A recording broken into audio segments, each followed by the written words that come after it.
দর্শক আপনারা দেখতে পাচ্ছেন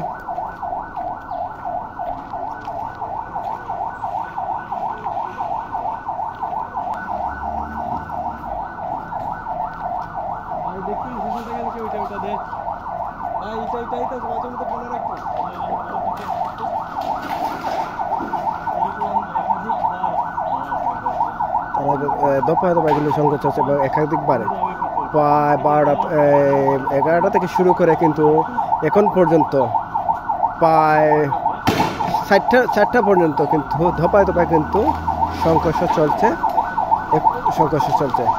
এবং কোটা আন্দোলনকারী এবং পুলিশের মাঝে দফায় দফায় সংঘর্ষ কিন্তু চলছে।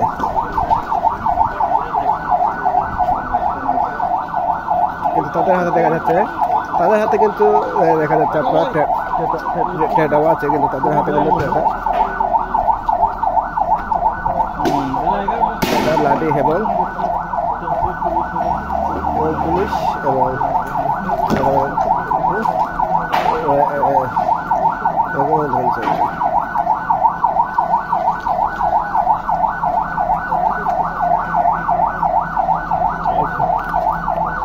এখন পর্যন্ত দেখতেছেন একটি ছেলে কিন্তু টেডা নিয়ে কিন্তু এসেছে।